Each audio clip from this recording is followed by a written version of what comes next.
primeira carta de Paulo aos Tessalonicenses, as duas cartas na realidade, que foram divididas posteriormente. Nessa epístola, ele narra um pouco da saudade, do amor, do carinho que ele tem por esses irmãos, e a história de como começa essa igreja, na realidade, está narrada no livro de Atos, onde Paulo descreve que saindo para aquela região, na sua viagem missionária, ele passa por essa cidade, e assim que ele chega em Tessalônica, ela ficava numa via muito movimentada da Macedônia, muitos comerciantes, era uma via expressa, uma via que tinha bastante comércio, bastante transporte, então era uma cidade onde muita gente estava transitando normalmente. E o apóstolo Paulo, assim que chega naquela cidade, ele procura a sinagoga no dia de sábado e começa a pregar o evangelho, a falar ali na sinagoga. É interessante, irmãos, que o cristianismo naquela hora estava surgindo. Percebam, Tessalônica não era uma cidade de Jerusalém, não era uma cidade de judeus. Ela não fazia parte do povo da aliança, ela fazia parte do Império Greco-Romano. E o que acontece? Muitos judeus haviam migrado para essa cidade por causa do comércio, buscando melhores empregos, melhores oportunidades. Então diversos judeus tinham saído de Jerusalém, tinham saído da Judéia, daquela região, e tinham migrado para essa região da Macedônia, aonde ficava a cidade de Tessalônica.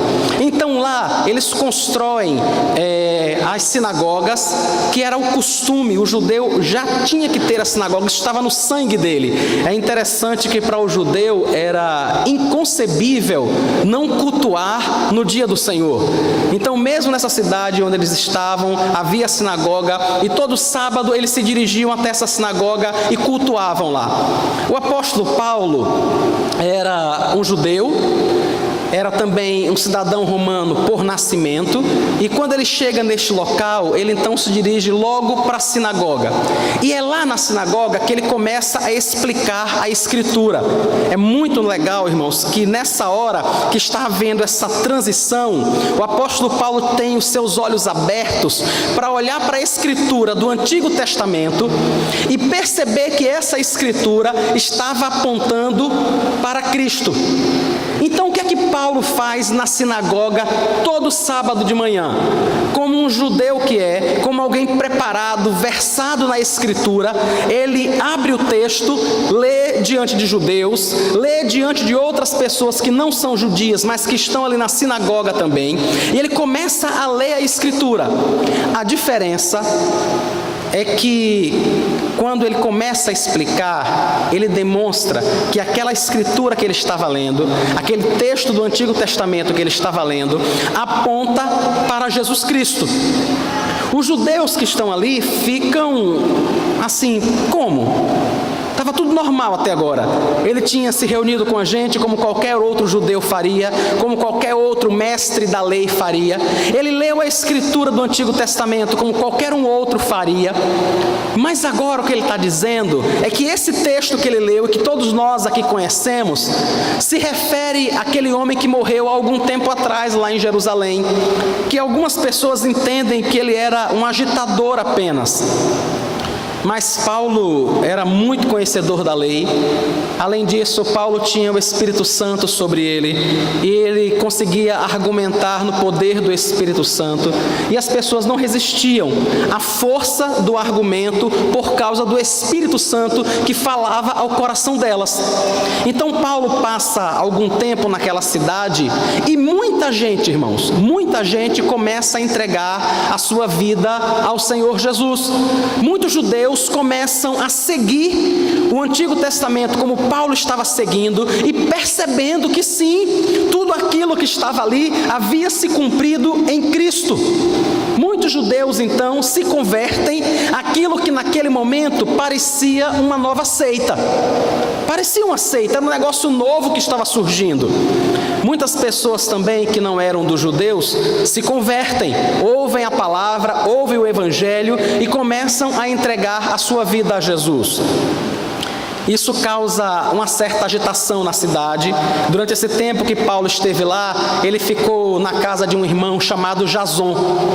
E ele passa um bom tempo na casa de Jason. Ali ele trabalha, é naquele local que ele começa a desenvolver também o seu ofício, coisa que ele não tinha feito em outras cidades. Mas em Tessalônica, Paulo começa a trabalhar também, a exercer o seu ofício, que era construir tendas. Então ele prega o evangelho aos sábados, ele prega o evangelho em todo momento, mas ele também trabalha e se mantém através do seu trabalho. Ele não tinha agido assim em outros momentos. Por exemplo, a igreja de Filipos mantém o apóstolo Paulo por algum tempo, mas aqui em Tessalônica ele resolve que teria que trabalhar e ele começa a fazer isso. Então ele se instala na casa de Jason, ele vai aos sábados à sinagoga, ele prega nas feiras livres, ele prega em todo lugar que anda, para os clientes que ele atende, e ele continua trabalhando. Nisso, alguns judeus começam a ficar chateados, porque eles percebem que aquele homem está indo na sinagoga, mas a mensagem que ele transmite não é exatamente o que eles estavam acostumados a ouvir. E eles começam a ficar incomodados, principalmente depois que algumas mulheres de posição na sociedade começam a se converter. Alguns judeus começam a perseguir Paulo, e em determinado momento eles vão até a casa de Jason para arrastar Paulo de lá. Só que Paulo não estava lá naquele momento, e os irmãos já tinham tirado Paulo de lá, e Paulo acaba fugindo de Tessalônica. Ele foge de lá até por causa de sua vida, para tentar proteger a sua própria vida, ele foge da cidade. Só que ele tinha passado pouco tempo lá e ele começa a se preocupar com o que estava acontecendo naquela cidade. Como estava a fé daqueles irmãos? Começa a pensar Paulo, como é que está a fé daqueles irmãos? Como é que eles ficaram? Será que eles estão conseguindo resistir à perseguição dos judeus? Os judeus já tinham começado a perseguir o próprio Paulo. O que fariam então com aqueles irmãos que tinham acabado de se converter? Paulo diz que tenta ir a Tessalônica mais de uma vez, mas ele conta que é impedido por Satanás de ir. Nós vamos ver mais adiante um pouquinho disso. E o que é que ele faz? Ele manda Timóteo. Ele diz: Timóteo, por favor, vá a Tessalônica e veja como está a igreja. Passe um tempo com aqueles irmãos, converse com eles e nos traga algumas notícias.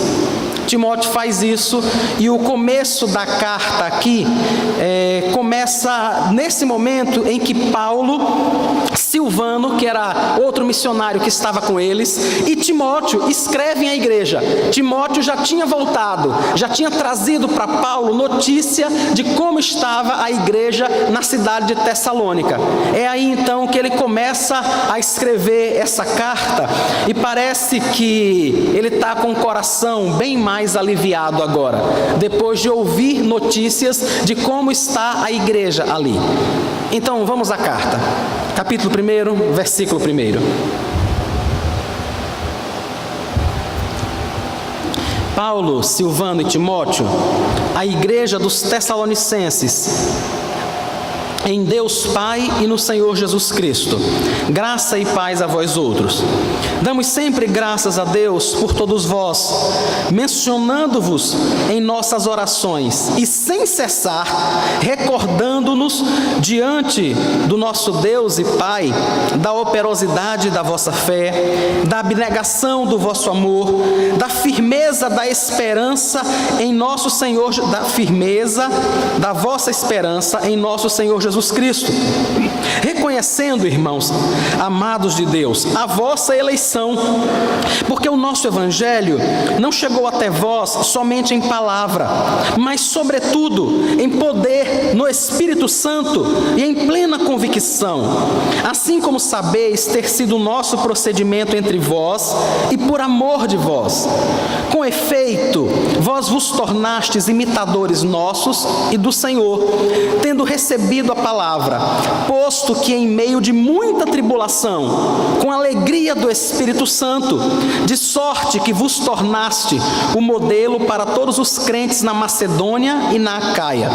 porque de vós repercutiu a palavra do Senhor não só na Macedônia e Acaia, mas também por toda parte se divulgou a vossa fé para com Deus, a tal ponto de não termos necessidade de acrescentar coisa alguma, pois eles mesmos, no tocante a nós, proclamam que repercussão teve o nosso ingresso no vosso meio, e como, deixando os ídolos, vos convertestes a Deus, para servirdes o Deus vivo e verdadeiro, e para aguardardes dos céus o seu Filho, a quem ele ressuscitou dentre os mortos, Jesus Cristo, que nos livra da ira vindoura.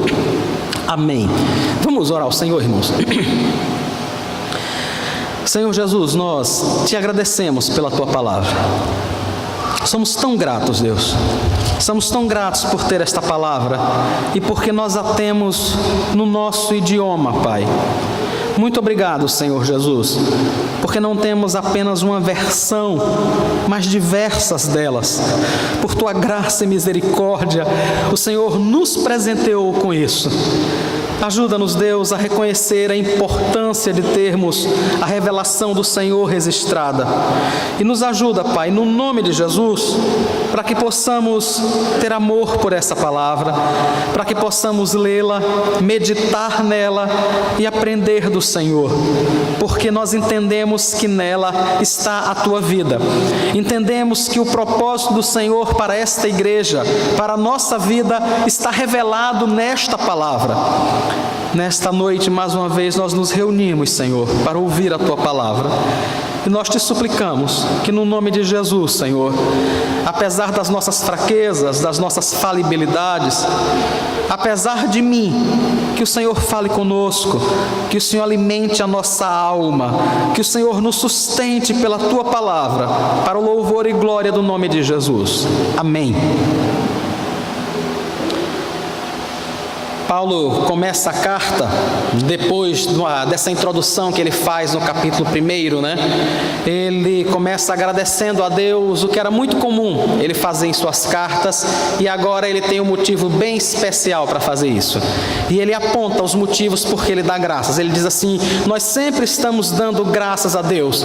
E ele usa realmente o plural, porque ele está se referindo não somente a ele, mas a Silvano e Timóteo, que escrevem a carta com ele, conforme está aí no versículo 1. Por isso ele usa o plural, quando ele diz: nós sempre damos graças a Deus por todos vocês. Veja o modo como eles dão graças a Deus. Ele menciona pelo menos 3 formas. Uma dessas formas está aí no versículo 2 mesmo. Ele dá graças a Deus mencionando-vos em nossas orações. Ele diz: olha, constantemente nós nos colocamos diante de Deus e agradecemos pela vida de vocês aí em Tessalônica, por tudo o que Deus tem feito. Essa é uma prática, irmãos, que deveria também haver em nossa vida. Nós precisávamos aprender a dar graças a Deus quando nós oramos. Eu sei que nós somos pessoas cheias de tantas carências. Todos nós somos assim. Nós somos verdadeiros poços de necessidades, né? Quantas necessidades nós temos, nossos amigos, nossos irmãos, nossos cônjuges, as pessoas que estão próximas a nós. E sim, a Bíblia nos orienta a que nós apresentemos todas essas necessidades ao Senhor. Mas há também a orientação para que nós voltemos e agradeçamos a Deus por aquilo que Ele tem suprido, sabe, por aquilo que Ele tem providenciado. O salmista, no Salmo 100, ele diz o quanto ele se alegra por entrar nos átrios do Senhor com louvores e com quê? Com ações de graças.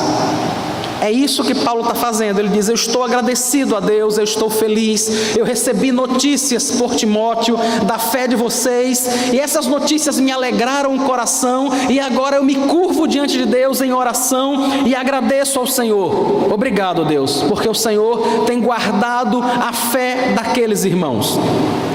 Tem mais uma coisa que ele faz enquanto ele dá graças a Deus. Está no versículo 3. Primeiro ele diz que menciona nas suas orações. Depois ele diz: recordando-nos diante do nosso Deus e Pai, e aí ele cita 3 coisas: da operosidade da vossa fé, da abnegação do vosso amor e da firmeza da vossa esperança em nosso Senhor Jesus Cristo. Ele abarca, irmãos, praticamente o todo da vida cristã. E aquilo que é mais básico, mais necessário, mais importante e mais relevante na vida cristã. Ele diz: irmãos, eu quero perceber, eu estou dando graças a Deus, porque eu tenho notícias do quanto a vossa fé se transforma em obras. É isso que o texto diz. O que é operosidade? Operosidade é realização, é fazer alguma coisa. Lembra quando Timóteo escreve e diz que a fé sem obras é morta? Por quê? Por que adianta eu e você dizermos que temos fé, mas essa fé não afeta a nossa vida em nada? Em nada, ela não muda o modo como nós encaramos as coisas. Apesar de termos fé, apesar de declararmos confiar em Deus, nós continuamos agindo de forma incompatível com essa fé. Daqui a pouco, logo após o sermão, nós vamos ter a ordenação e instalação dos diáconos. Uma das perguntas às quais os diáconos precisam responder, se quiserem ser ordenados, é se eles conhecem os símbolos de fé da igreja, se eles estão dispostos a se submeter à constituição da nossa igreja. Eles não são obrigados a serem ordenados, eles não são obrigados a serem diáconos, mas se eles se tornam diáconos da igreja presbiteriana, eles não podem parar depois, conversando com qualquer irmão da igreja, e dizer: rapaz, eu sou diácono, mas eu ainda assim fico meio incomodado com esse negócio de batismo infantil, sabe? É um negócio que ainda, assim, sabe, me deixa assim meio incomodado. Não, olha, eu sou diácono, mas esse negócio de fazer eleição, rapaz, isso é um negócio que eu acho tão estranho. Não tem como, não tem como. Ninguém foi obrigado e nem pode. A própria Constituição da Igreja Presbiteriana proíbe que alguém seja pressionado a aceitar um cargo. Mas aceitando, ele precisa viver de acordo. Não tem outra opção, não tem outro jeito. Ou então ele precisa ter sinceridade para dizer: eu não quero. Eu não posso concordar. Olhando para a confissão de fé de Westminster, olhando para os catecismos da igreja, eu não quero. Há muitos anos atrás, um irmão me procurou, me disse que queria ser pastor, e é o procedimento normal na igreja presbiteriana, né? E eu disse a ele: irmão, você tem certeza que você quer ser pastor presbiteriano? Ele disse: e tem alguma diferença? Eu quero ser pastor, tem alguma diferença? Eu digo: tem toda a diferença, porque você está procurando um pastor da igreja presbiteriana. E aí eu peguei a confissão de fé de Westminster, dei a ele. Eu disse: olha, não tenha pressa, leia, vá olhar, tenha calma, depois que você lê, volte. Ele voltou uns 4 meses depois, sentou comigo no gabinete lá na igreja, ele disse assim: pastor, foi bom ter lido esse livro, foi uma bênção. Depois de ler a confissão de fé de Westminster, eu tenho uma grande certeza no meu coração: eu não quero ser pastor presbiteriano, de jeito nenhum. Eu não posso ser pastor presbiteriano. Eu não tenho como concordar com o que está aqui. Hoje ele é pastor da Igreja Batista e está muito bem, graças a Deus, servindo ao Senhor. Vejam que interessante, ele foi muito sincero, ele olhou e disse: eu não posso concordar com o que está aqui. Paulo está escrevendo para aqueles irmãos, porque a fé daqueles irmãos não era algo apenas intelectual, era algo que tinha se transformado em obras. E é por isso que ele dá graça, ele diz: irmãos, eu estou agradecido a Deus, porque a fé de vocês se manifesta em obras. Vocês creem que precisam ser fiéis a Deus, e são. Não fica apenas no campo da crença, no campo do saber. Vocês creem e são. Vocês estão, quando tiveram dificuldade para estudar para a prova, mas quando alguém chega e te oferece cola, você lembra da sua fé em Deus. Você lembra da declaração de fé que você fez, você diz: não, eu não quero.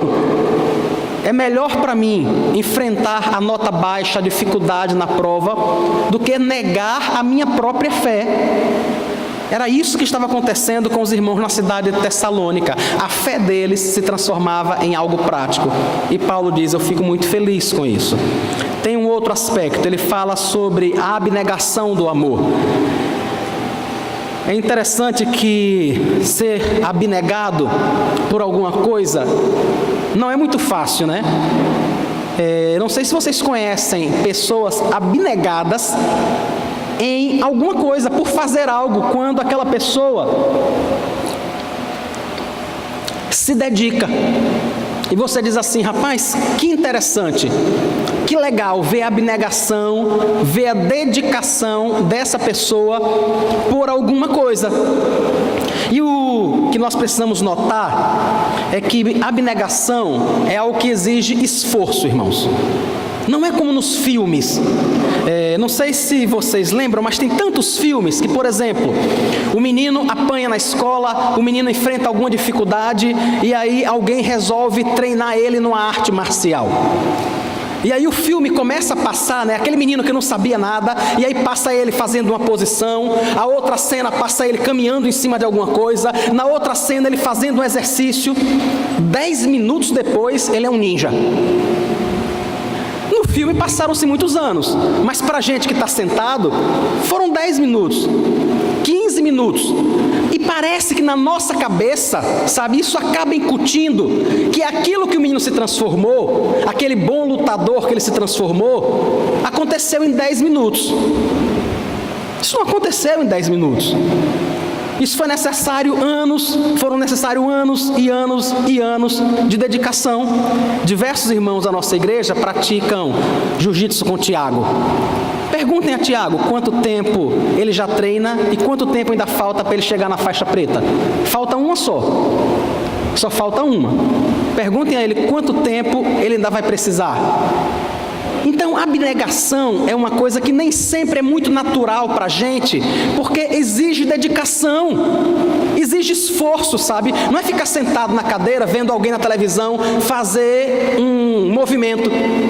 Não é ficar sentado na cadeira, vendo uma pessoa que não estudava nada, e de repente no filme, dentro de 5 minutos, você vê ele aqui abrindo um livro, abrindo outro livro, abrindo outro, e daqui a pouco ele sabe tudo. Isso exige muito da gente, muito esforço. E era o que estava acontecendo com aqueles irmãos.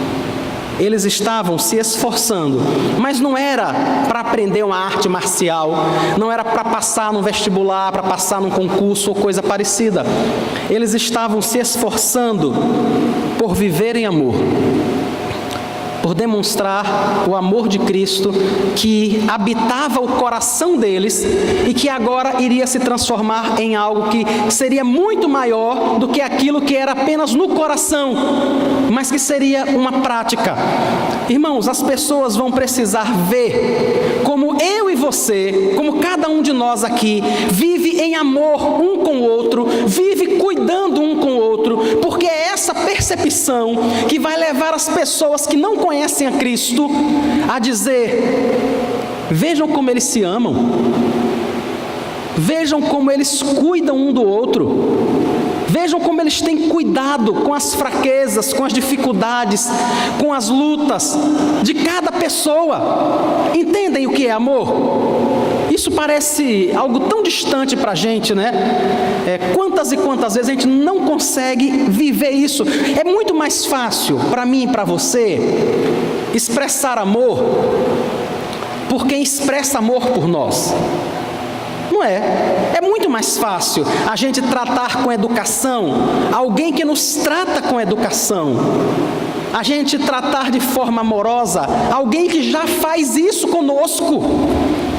Mas alguém que faz isso por amor, movido diante de Deus, ele não faz apenas com quem merece, ele não faz apenas com quem já age assim, mas ele faz de qualquer forma, porque ele não faz por causa do outro, ele faz porque o amor de Cristo foi derramado no coração dele, ele faz porque ele percebe o quanto Cristo o amou e morreu por ele. Ontem lá no povoado São Vicente nós cantamos aquela música: deixou o esplendor de sua glória, sabendo o seu destino aqui, E essa música conta a história de um Salvador que sai do céu, movido por amor, e vem aqui morrer por inimigos, por pecadores, por pessoas como eu e você, que vivíamos a vida como se ele não existisse. E agora a vida daqueles irmãos ali na cidade de Tessalônica estava sendo mudada e afetada por esse amor. É por isso que Paulo diz: muito obrigado, Senhor. Muito obrigado, porque aqueles irmãos estão percebendo os limites uns dos outros, estão percebendo que as pessoas são diferentes e resolvem amar o outro sendo diferente. Precisamos fazer isso como igreja, irmãos. Precisamos mesmo, sabe, entender que o padrão do que é certo, do que é correto, não somos nós, não sou eu, não é você. Entender que tem pessoas sim, que falam pelos cotovelos. É o jeito dela, é o jeito dele. Você acha que essa pessoa pediu a Deus para ser assim? Para ser falante? Tem gente, irmãos, que tem muita dificuldade em falar. É capaz de viajar 2, 3 horas com você sem dizer uma palavra. As pessoas são diferentes no seu modo de agir, no seu modo de viver. Irmãos, tem gente que gosta de jiló frito. Dá para imaginar jiló frito? Tem gente que gosta disso. As pessoas são diferentes. Por isso, eu e você precisamos entender que amar essas pessoas, conviver com o diferente, diferente de nós, é na realidade viver a própria vida de Cristo, a própria vida do Senhor. E não somente perceber isso, mas respeitar esses limites como nós queremos ser respeitados. Nós não queremos que as pessoas nos respeitem os nossos limites físicos, emocionais. Tem gente, irmãos, que suporta com facilidade a brincadeira, a gozação. Tem gente que a menor brincadeira desse tamanhinho, ela chama de bullying. Ela se entristece, ela trava, ela não consegue reagir. E eu e você precisamos perceber isso. Quem vai reagir bem, quem não vai reagir. E não adianta estar insistindo com o outro para ser parecido com a gente. Tem gente que vai ficar muito bem depois de dormir 6 horas. Tem gente que só vai conseguir ficar bem depois de dormir 10. Sabe, algumas vezes a gente pensa: não, se a pessoa dormir 10 horas é um preguiçoso. Bom é aquele que dorme 5. Por quê? Sabe, desde quando? Fui eu e você que escrevemos a biologia do outro? Não fomos nós. E esse amor que os tessalonicenses demonstram um pelo outro cai muito nisso, naquilo que eu e você entendemos, percebemos no outro, estamos dispostos a demonstrar solidariedade, a demonstrar compreensão. Eu não estou dizendo que a gente tem que ser igual a ele, não estou dizendo isso. O que eu estou dizendo é que eu e você precisamos entendê-lo. E quando eu falo isso, irmãos, eu não estou falando de atitude pecaminosa. Eu não estou dizendo que, por exemplo, você precisa entender alguém que age de forma incorreta e ser complacente. Não, isso não é amor. Não é disso que a gente está falando. Nós estamos falando de ser amoroso com aquele que fala alto quando você só sabe falar cochichando. Não é isso. Tem coisa que às vezes irrite mais um e outro. Aquele que fala alto fica agoniado com aquele que fala que parece que está cochichando. Às vezes dá vontade de dizer: você está com um ovo na boca, por que você não fala? Não é? O outro que fala baixo, enquanto está conversando com aquele que fala alto, fica lá agoniado, às vezes se torcendo. Será que ele engoliu um megafone? Será? A gente precisa ter paciência, cuidado com isso, sabe? E entender que somos diferentes, sim, mas somos todos servos de Deus. E precisamos conviver com isso, sem querer mudar no outro aquilo que não precisa ser mudado. Tem Tem coisas que precisam ser, sim. Se alguém faz algo que não agrada a Deus, isso precisa ser mudado. Mas aquilo que é comum, aquilo que simplesmente não vai afetar a sua relação com Deus, por que o outro tem que andar como eu ando? Por que o outro tem que sentar como eu sento, falar como eu falo? Não precisa, irmãos, não precisa. É por causa disso que algumas vezes a gente está enchendo nossos filhos de remédio, dizendo que eles têm TDAH, só porque a gente entendeu que uma criança, para ser normal, ela tem que sentar e ficar quietinha, ouvindo o professor falar por não sei quantas horas, e depois repetir que nem um papagaio o que ele disse. Ou ele faz isso, ou a gente dá remédio para ele ficar quieto. Percebem? Que negócio terrível. Ou o professor vê a criança lá sentadinha, ou ele chama o pai e diz: seu filho precisa de um psicólogo, seu filho precisa de um remédio, seu filho precisa de alguma coisa. As pessoas são diferentes, irmãos. São diferentes, não tem jeito. Eu e você precisamos entender isso e lidar com isso, e conviver com isso, e amar essas pessoas dessa forma, da mesma forma que o Senhor tem nos amado. Diferentes que somos. Paulo agradece a Deus porque os irmãos estão demonstrando. E isso é apenas um dos aspectos deste amor, né? Mas ele fala sobre um terceiro aspecto pelo qual ele dá graças a Deus, ainda no versículo 13. E ele fala da firmeza da vossa esperança em nosso Senhor Jesus. Uma das coisas mais poderosas, irmãos, que existem no mundo é a esperança. É uma das coisas mais poderosas que tem. Enquanto há esperança no nosso coração, nós nos sentimos motivados a fazer determinadas coisas. É verdade que uma sociedade e um mundo sem Cristo tenta colocar esperança naquilo que não tem a firmeza necessária. Por exemplo, você pega um livro de autoajuda e o que a pessoa, o que o autor do livro, muito bem intencionado até, quer fazer, é mostrar que você tem forças, que você pode, que você vai conseguir, que você pode, é só você tentar. Eu estava numa igreja há muitos anos atrás e um pastor estava pregando e ele começou a falar sobre Pol Pot e dá diversos exemplos de pessoas que se superaram, né? E começou a dizer aos irmãos na igreja: você pode, olhe para esse homem, olhe para essa mulher, olhe como ele nasceu e tudo o que ele fez. Vocês não sabem o desespero que eu fiquei, a vontade que eu queria de não estar ali. Eu digo, meu Deus do céu, ele está usando o púlpito da igreja para dizer que as pessoas podem buscar forças nelas mesmas para superar tudo isso. Tudo isso. Irmãos, a verdadeira fonte da força infalível é o próprio Deus. É o próprio Deus. É isso que eu e você, precisamos notar. As pessoas querem, por exemplo, colocar na nossa cabeça que não, é todo mundo igual. Todo mundo pode fazer as mesmas coisas.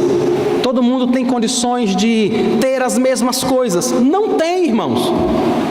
Não tem, nós somos pessoas diferentes. Não adianta você ter esperança no seu eu interior. Isso não vai lhe fazer mais forte fisicamente, de jeito nenhum. O que eu e você precisamos perceber é o nosso lugar em Cristo e ter esperança nele. Quando Paulo escreve aos Tessalonicenses, ele diz: olha, eu agradeço a Deus pela firmeza da vossa esperança em nosso Senhor Jesus Cristo. Dia a dia vocês esperam nele e naquilo que ele tem para vocês e naquilo que ele representa na sua vida. Quando a sua esperança e a minha esperança estão na gente, em nós ficaremos frustrados muitas vezes. muitas vezes, quantos de nós entendemos a necessidade de estudarmos mais, por exemplo, para fazer um concurso, para fazer uma prova ou coisa parecida, mas a gente não consegue passar de determinado horário, e às vezes a gente fica se sentindo meio constrangido, porque fulano virou a noite estudando. Não, ele virou a noite estudando, por que eu não consigo fazer isso? E a gente acha que de alguma forma nós deveríamos ter a mesma condição, e nos obrigamos a coisas que às vezes a gente simplesmente é físico, a gente não consegue, a gente não vai conseguir. Quando a nossa esperança está em Cristo, nós conseguimos descansar, porque Ele não vai cobrar de mim e de você algo que está além daquilo que nós podemos oferecer. Quando Ele nos cobra, por exemplo, que nós o sirvamos de todo o coração, é porque Ele nos dá o Seu Espírito para fazer isso. O Seu Espírito Santo, dia após dia, nos sustenta, nos ampara, segura em nossas mãos, e por isso Ele continua a pedir que nós o sirvamos, porque Ele nos capacita para isso.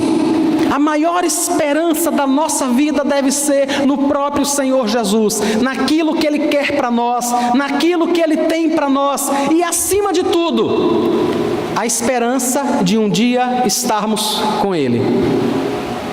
A esperança de que um dia tudo isso aqui vai passar, tudo isso aqui vai ficar para trás, independente do que nós conseguimos ou do que nós deixamos de conseguir, tudo isso, e nós estaremos sempre com o Senhor. É por isso que aquela igreja, apesar de nova, apesar de tudo que tinha passado, era uma igreja que estava muito firme.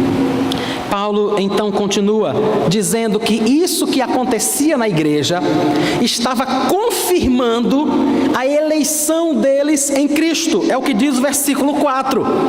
Reconhecendo, irmãos amados de Deus, a vossa eleição. Então Paulo, irmãos, dá graças a Deus fazendo 3 coisas. Mencionando nas orações, se recordando-se da operosidade da fé, da abnegação do amor, da firmeza da esperança, e agora reconhecendo a eleição daqueles irmãos. E nós vamos terminar com este último tópico aqui. Eleição é um tema às vezes muito controvertido, e as pessoas pensam: como é que é esse negócio de eleição? Então Deus elege na eternidade umas pessoas para irem para o céu, outras para irem para o inferno, e por causa disso, aqueles que foram eleitos para ir para o céu, eles não precisam fazer nada porque eles já estão eleitos, e aqueles que foram eleitos para ir para o inferno, eles podem se esforçar como quiserem, mas eles não vão alcançar o céu. Isso é uma completa distorção do ensinamento bíblico. Percebem quando é que Paulo diz que ele nota que os irmãos foram eleitos?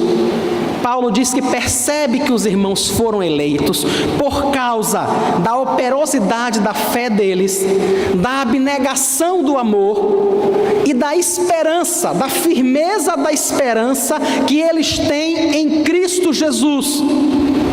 A eleição de Deus na eternidade, quando Deus resolve eleger aqueles que seriam salvos no tempo, na história, a eleição é algo que acontece fora do tempo, na eternidade. Foi Deus quem determinou, mas é algo que acontece na vida prática das pessoas, irmãos. Como é que nós sabemos que uma pessoa foi eleita por Deus para a vida eterna? Quando a fé dela não é uma fé morta, quando o amor dela não é apenas de lábios, quando a esperança dela é colocada em Cristo Jesus, e não em sistemas políticos, e não em dinheiro, e não em força física, e não em inteligência, mas a esperança dela é colocada no Senhor. É tudo isso que demonstra que a pessoa foi eleita. E aí Paulo diz: eu estou agradecido a Deus, porque eu olho para a vida de vocês e digo: rapaz, Deus elegeu essas pessoas. Deus elegeu essas pessoas e eu posso perceber isso. Isso é muito nítido pela fé que eles manifestam. Ninguém é eleito por Deus e passa a vida toda sem servir ao Senhor. Isso não acontece, irmãos. Inclusive, eu queria que você avaliasse a sua vida com relação a isso, sabe? Diante disso aqui, diante disso que Paulo diz, Paulo olha para aqueles irmãos e diz assim: olha, eu percebo a fé, a esperança, o amor em vocês, e isso me deixa claro que vocês foram eleitos por Cristo. Eu queria que você parasse um pouquinho, olhasse para a sua vida e fizesse a avaliação que Paulo faz da igreja dos Tessalonicenses. Não precisa você julgar ninguém, tá? Daqui a pouco nós vamos ter a ceia e, como Paulo diz aos Coríntios, cada um julgue a si mesmo, não o outro, cada um julgue a si mesmo. Mas diante da palavra de Deus, diante disso que está aqui, você pode dizer que você foi eleito? Você pode dizer que você está caminhando para o céu? Eu não estou perguntando se você acha, eu não estou perguntando se você sente. Eu estou tentando apresentar alguns critérios objetivos para que você avalie a sua vida nesse sentido. Sabe, que você perceba, a fé que eu tenho em Cristo, ela afeta a minha vida prática? Afeta? Ou é apenas uma fé que eu declaro de vez em quando?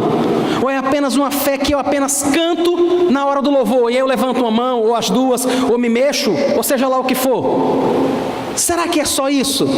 Ou depois que eu saio do culto, essa fé continua a mover a minha vida? É isso que eu quero que você se pergunte.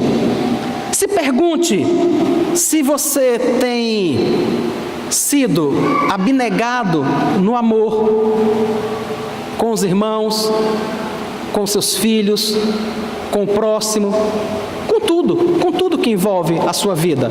As pessoas podem notar na sua vida o amor de Cristo. A sua esperança é firme. Ela está colocada na coisa certa? Ela está colocada no lugar certo? Esse momento político que a gente vive é muito rico em exemplos para isso, né? Parece que o país todo vive uma crise de esperança. Ano que vem tem eleição para presidente, mas que os irmãos têm percebido o desespero que há no coração das pessoas. Quem é que vai ser o candidato? Quem vai ser melhor? Quem não vai? Quem poderia salvar o país do buraco que ele está? E quando a gente ouve toda essa discussão, a gente percebe o quanto a esperança está no lugar errado. As pessoas continuam a achar que é um presidente, um sistema político, ou seja lá o que for, que vai tirar o país de onde ele está. Não percebem que na realidade o país está assim porque o ser humano está distante de Deus. Porque o presidente que está lá é uma pessoa que tem um coração distante de Deus. Porque o próximo que vai entrar, seja ele da ultradireita, da ultraesquerda, do centro-esquerda, ou dessas misturas todas aí de nomenclatura, é uma pessoa com um coração também distante de Deus. Aonde é que está a sua esperança? Sua esperança está num sistema político? Está num presidente de direita ou de esquerda?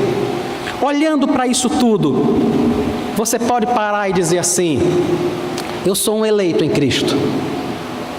Eu sou eleito, não pelo que eu acho, não pelo que eu sinto, mas pelo que tem acontecido na minha vida. Pelo modo que eu tenho vivido, eu tenho certeza que isso tem acontecido.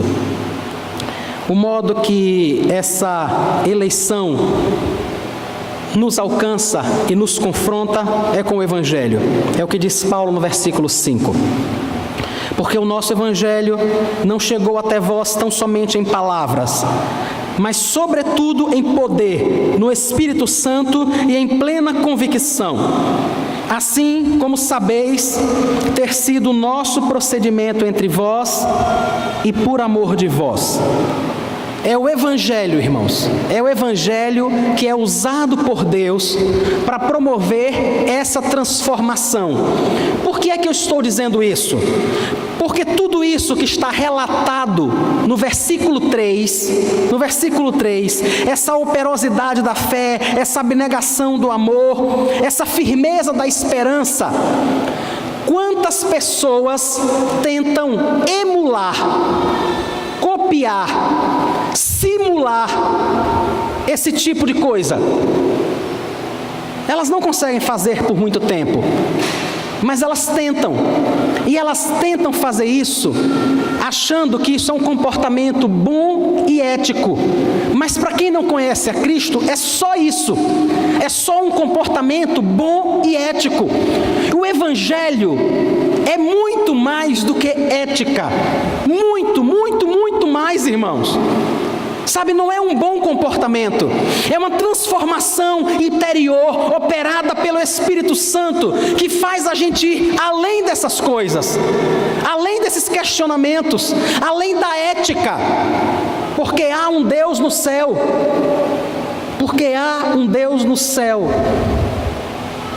Por isso a gente não precisa falar sobre ética situacional ou tantas outras coisas, mas Paulo fala sobre Evangelho. Ele diz: a operosidade da sua fé, a abnegação do seu amor, a firmeza da sua esperança é uma prova da sua eleição, porque vocês foram alcançados pelo Evangelho. Vocês não fazem boas obras porque vocês querem ter uma placa, porque vocês querem ter um nome ou coisa parecida. Vocês não estão fazendo boas ações, vocês não estão se dedicando ao outro. Não é porque vocês querem aparecer, mas é porque vocês estão servindo a Deus. É ao Senhor que vocês estão servindo, e isso aconteceu quando o Evangelho chegou na vida de vocês. Algumas vezes nós olhamos para as pessoas que são excelentes cidadãos, irmãos, e quem não conhece gente assim? E a gente fica pensando: poxa, essa pessoa só falta conhecer a Cristo. Mas não é porque ela é uma boa cidadã que falta pouco para ela conhecer a Cristo. Falta tudo, irmãos, porque ninguém está meio perdido, ninguém está 75% salvo, não existe isso. Ou a pessoa está totalmente perdida, se a fé dela não está em Cristo, se ela não vive para o Senhor, ela está eternamente perdida, independente se ela é o chefe do Comando Vermelho, ou se é ela que lidera o Greenpeace, ou Médicos Sem Fronteiras. Porque não são essas obras que vão salvar. Entendem que não é isso que vai levar para o céu? Não é uma vida ética correta, mas é a operação do Evangelho no nosso coração, que transforma as nossas obras em algo que glorifica a Deus, e que é motivado para a glória de Deus, pela glória e para a glória de Deus. Entendem? Nós somos tentados a pensar isso, né? Não, uma pessoa muito ruim, ela está muito distante de Cristo, ela precisa de muito para ser salvo. Uma pessoa muito boa, ela precisa de pouco para ser salvo. Não tem isso, irmãos. Não tem isso. Às vezes a gente lembra, percebe, descobre, sei lá, que um amigo nosso é usuário de droga. E aí a gente diz assim: o que eu digo a essa pessoa agora, hein? O que é que eu falo? Rapaz, é difícil saber que uma pessoa que eu amo tanto, que é tão próxima a mim, nós estudamos juntos, nós convivemos juntos, nós trabalhamos juntos, nossos filhos são criados juntos, essa pessoa está usando drogas, o que é que eu faço agora? A mesma coisa que você deveria ter feito a vida toda: pregado o Evangelho para ela. Ela não está mais perdida agora porque está usando drogas, irmãos, do que estava antes. Entendem? Não é o fato dela estar fazendo algo mais prejudicial a ela, à sociedade, reprovável, que a torna mais perdida. Não é isso. Ou o evangelho alcança o coração dela, ou tanto faz se ela é um vegano, ou se ela só faz comer gordura, ou se ela só faz comer coisas que prejudicam a saúde. Tanto faz. Ninguém vai para o céu por ser vegetariano.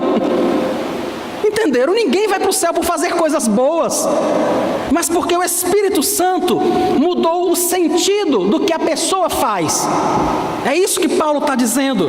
O Evangelho entrou no meio de vocês em poder no Espírito Santo, em plena convicção, e mudou a motivação para vocês viverem. Vocês antes pagavam as contas em dias, porque eram bons cidadãos. Vocês agora continuam pagando a conta em dia, porque são cidadãos do céu. É essa a diferença. Você antes era uma boa esposa, porque você é uma pessoa decente. Agora você é uma boa esposa, porque você é uma pessoa que vai morar no céu, porque o Espírito Santo habita no seu coração. Antes você era um marido dedicado, porque você era uma pessoa de bem, um bom cidadão, uma boa pessoa, uma pessoa que se preocupa com os outros. Depois do Evangelho, você é um bom marido, porque essa é a vontade de Deus para a sua vida.